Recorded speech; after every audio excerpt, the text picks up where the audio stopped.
Bonsoir à toutes et à tous. Merci de suivre le 1245 sur BB24, les titres du journal. 25 décembre, c'est le jour de la fête de Noël. Dans les familles, les parents offrent plein de jouets aux enfants. Les poupées sont les cadeaux privilégiés des petites filles. La poupée noire, un jouet qui raconte une histoire. Plus de détails dans ce journal.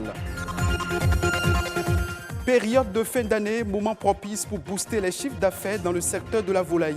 Mais cette opportunité pourrait ne pas être bénéfique pour les éleveurs. On en parle dans un instant.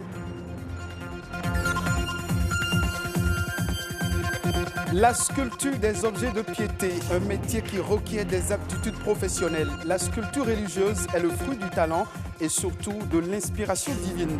Découverte de sculpteurs religieux.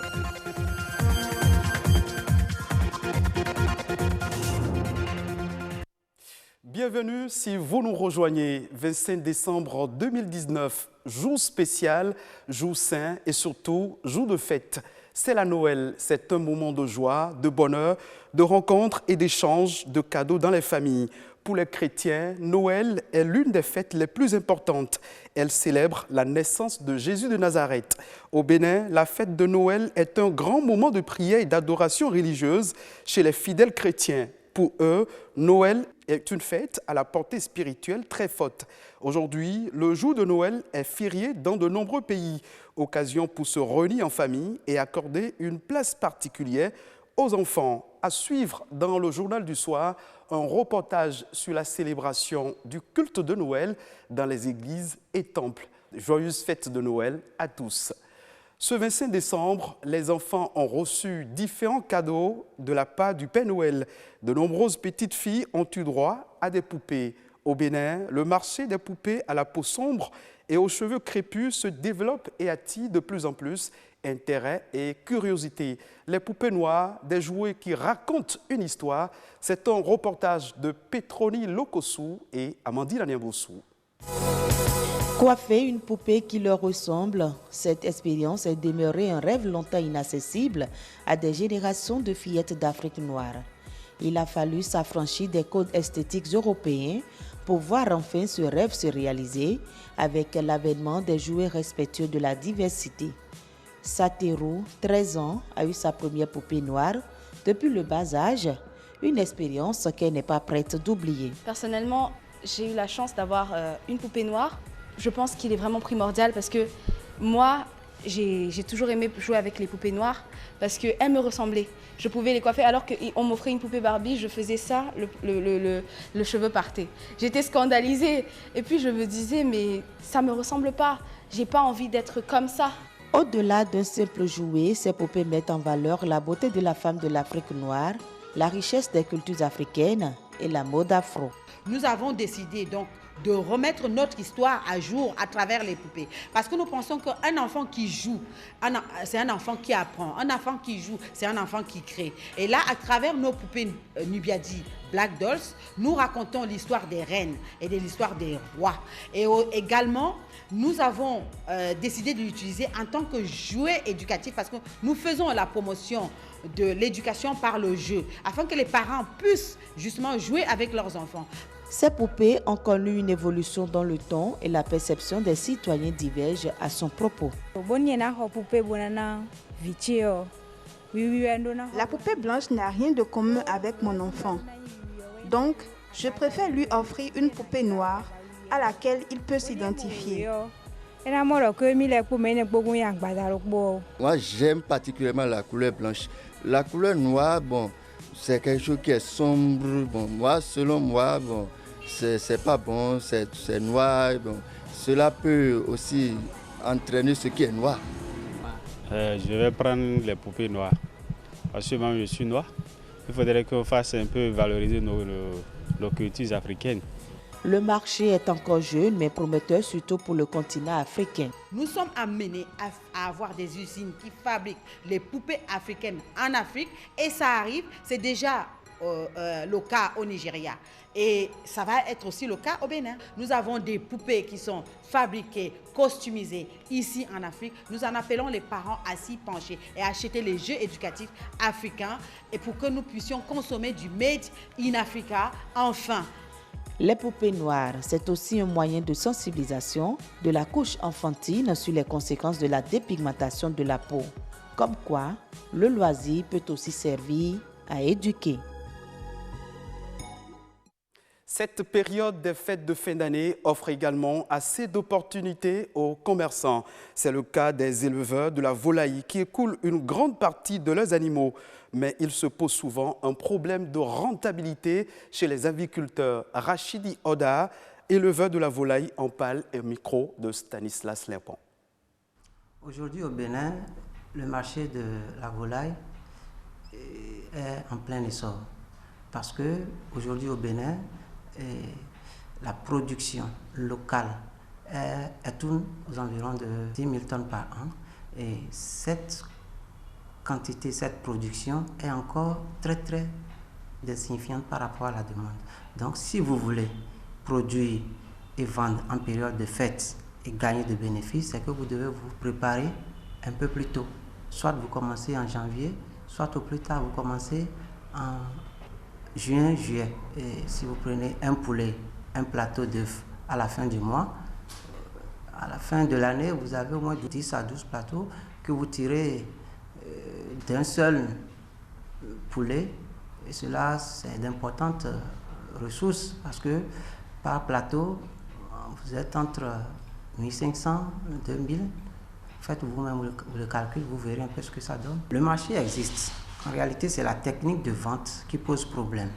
Le problème se pose en termes de vente. La politique que nous devons adopter, nous, en tant que producteurs, pour pouvoir écouler nos produits, que ce soit en période de fête ou non, cette politique-là, aujourd'hui, elle n'est pas encore convaincante. Mais si vous n'arrivez pas à écouler vos produits à la fin de l'année, c'est que ces produits reviennent encore dans votre poulailler, quoi. Et les charges recommencent de plus belle. C'est que vous sortez perdant. Découverte à présent de la sculpture religieuse. Dans les églises catholiques, on remarque toujours des sculptures de la Vierge Marie, du Christ et de certains saints qui sont exposés. Des chefs-d'œuvre dont la conception nécessite non seulement le talent, mais aussi une inspiration divine. Au Bénin, peu d'artistes ont la vocation pour fabriquer ces sculptures. Edwige Agossou, Iliad Boukovo nous font découvrir le métier à travers ce reportage. Du don au professionnalisme, la sculpture des œuvres de piété est une activité dont vit Frédéric Dogloé.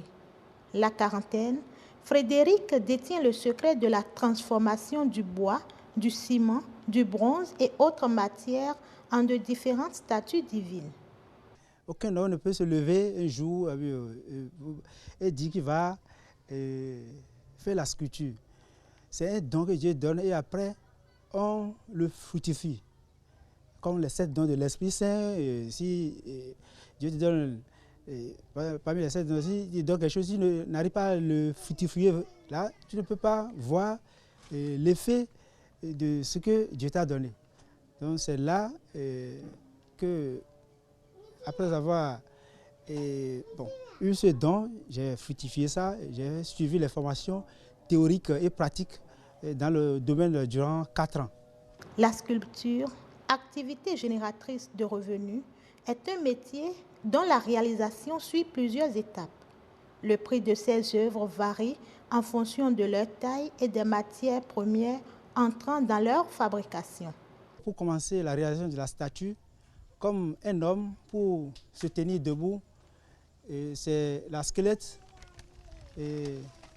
qui lui permet d'être debout. Puis après la squelette, il y a la chair qui s'ajoute, c'est ça qui forme l'homme. C'est ainsi dans l'art aussi. Pour commencer, nous avons la squelette. Chez nous, la squelette, on l'appelle l'armature. L'armature, c'est le fer qu'on fabrique selon la forme de ce qu'on veut réaliser. Et c'est à base de ça que nous commençons par ajouter, maintenant si c'est le plâtre, le ciment, on commence par donner la forme jusqu'à arriver à la destination, c'est-à-dire à arriver à ce que nous voulons sculpter. Et on fait différentes sortes de tailles. Bon, par exemple, taille de 0,50 cm, par exemple de la Vierge Marie, Notre-Dame de toute grâce, avoisine à 60 000 francs CFA. Si la statue a une taille d'1 mètre, par exemple, une statue de la Vierge Marie d'1 mètre avoisine à 90 voire 100 000.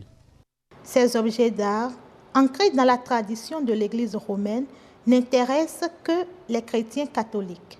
Ceux qui viennent prendre les statues, c'est les catholiques, puisque ce sont les catholiques qui utilisent les objets sacrés.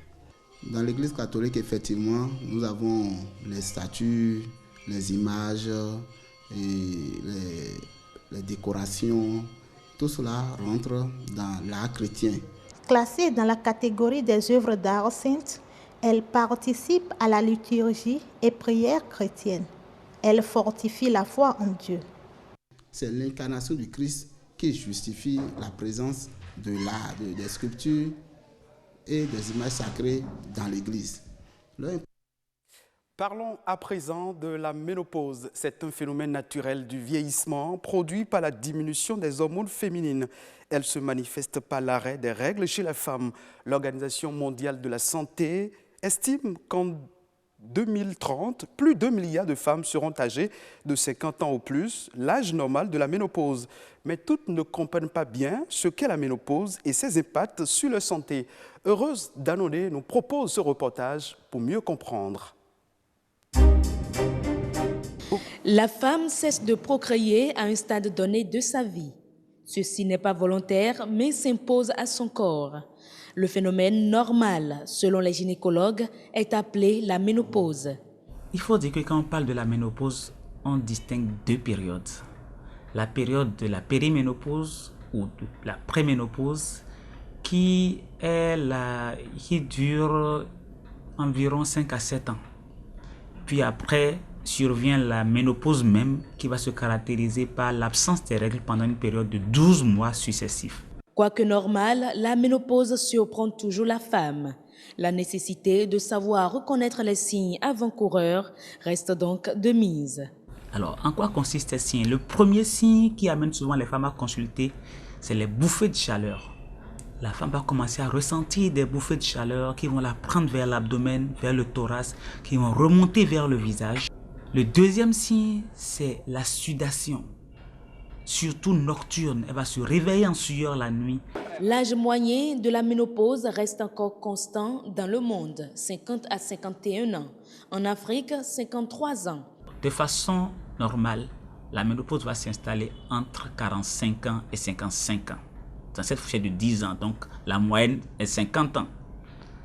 Mais lorsqu'elle survient avant 40 ans, c'est là où on parle de ménopause précoce.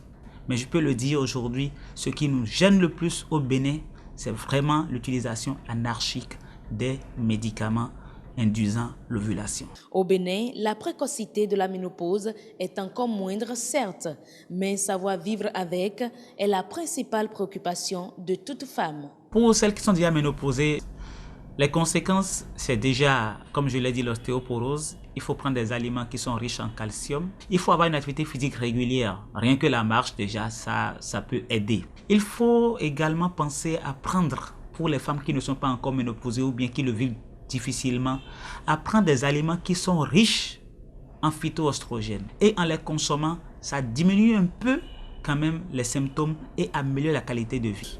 Traitée ou pas traitée, la ménopause reste un dilemme pour le médecin et pour la femme. Hors de nos frontières, en Côte d'Ivoire, le prix du kilogramme de café est fixé à 700 francs CFA pour la campagne 2019-2020. Selon le Conseil du café et du cacao, le gouvernement a apporté une subvention à hauteur de 32 milliards de francs CFA pour maintenir le prix à 700 francs CFA. Le prix du kilogramme de café vise à encourager les paysans qui accordent depuis peu moins d'intérêt à la culture du café.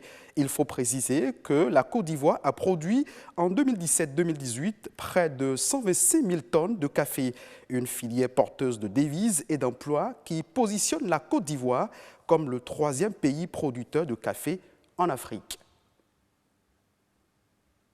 C'est sur cette information que se referme le 12-45. Rendez-vous à 19h45 pour l'édition du soir.